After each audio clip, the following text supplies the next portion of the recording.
Even with Jimmy Butler, Warriors find themselves in similar spot as last year, and Francisco.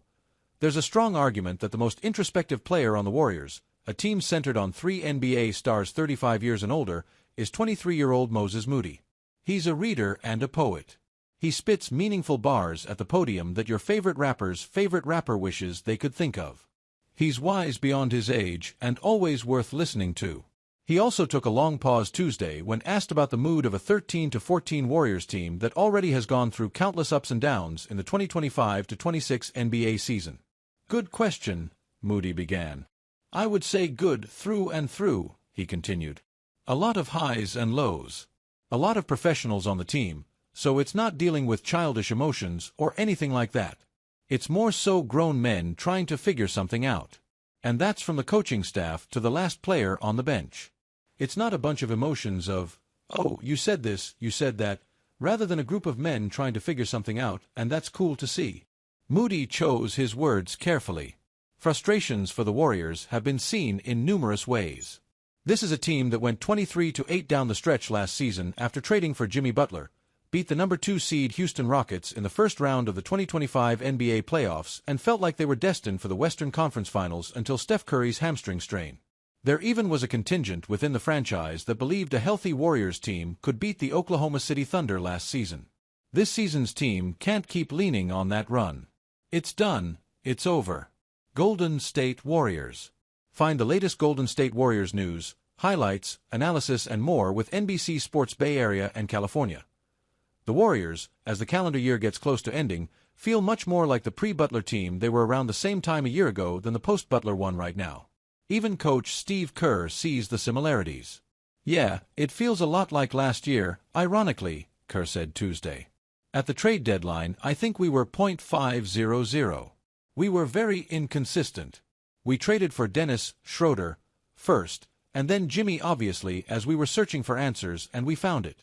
And I'm very, very confident that this group will find it, because we already have Jimmy, and when we're healthy I think the lineup is very formidable. I think we have depth, I think we have everything we need.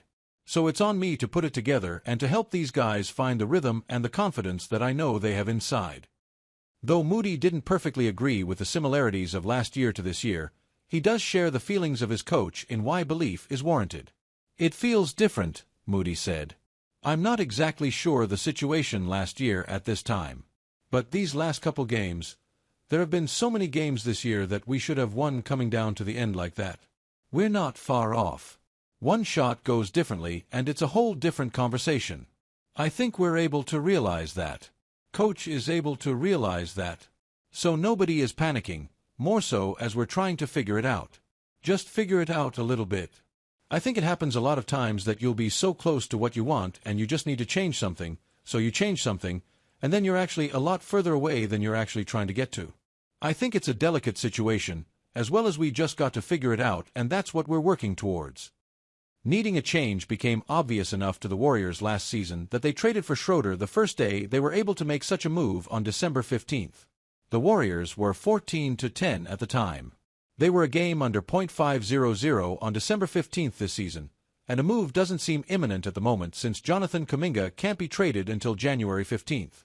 From the off-season to the first third of the regular season, the Kuminga cloud has hovered over everything involving the Warriors. Kuminga has received 3 straight healthy DNPs, in which the Warriors won the first game against a reeling Chicago Bulls team and then dropped 2 straight against the Minnesota Timberwolves and Portland Trail Blazers.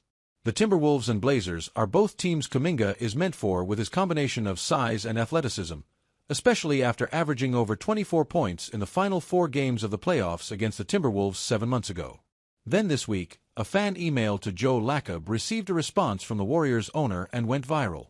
In the response, Lacob alluded to style of play, coach's desires regarding players, and league trends for why the Warriors have been struggling. Kerr on Tuesday brushed off the email, calling it no big deal, but it undoubtedly pulled back the curtain to the public in areas the two disagree on. After getting DNP'd in Chicago, Kuminga said that he and Kerr have a good relationship, and the coach echoed those sentiments when the Warriors returned home. Sources also acknowledge there have been some moments of high intensity between the two of them this season. Butler has gone 2 straight games without speaking to the media after 2 bad losses, getting out as fast as he could. He and Draymond Green, who recorded 8 turnovers in his return Sunday, didn't appear to be on the same page offensively and defensively more than once during that game in Portland. Though Kuminga can't be traded for another 5 weeks, the upcoming G League Winter Showcase in Orlando from December 19th through the 22nd will be 4 days of agents and front offices meeting, and words can turn to action from those conversations. After using 9 different starting lineups in as many games, Kerr on Tuesday said he's going to give an extended look to the group that began the game against the Blazers. The next day, he said Kuminga has strung together multiple great practices while doing everything the team has asked, indicating he'll be back in the rotation perhaps as soon as Thursday against the Suns in Phoenix. With health and availability being large factors, Kerr already has used 15 starting lineups in 27 games. Doing so also is an indication of the roster Kerr is working with. They're a small team in a big man's world, and an old team in a young man's game. The Warriors needed all 95 of Curry's points to beat the San Antonio Spurs in 2 consecutive games a little more than a month ago, yet 87 points and 18 threes over 2 games wasn't enough to beat a Timberwolves team that didn't have Anthony Edwards and a 10-win Blazers team that would have just 7 wins if they never played the Warriors this season. Is this déjà vu from a year ago, something worse, or a team that leads the NBA in blown fourth-quarter leads but still feels like they're on the precipice of something special? "I know that we have the answer here," Kerr said Wednesday. "Last year I felt like we had to make a move. This year I don't think that's the case. I think we have what we need here, but we need to develop more consistency in our play, and that starts with me giving these guys more consistent roles, making sure we get Jimmy the ball, making sure we get to that style of play from last year when we had control of games. We're not in control of games right now. We have that ability, and that's our focus.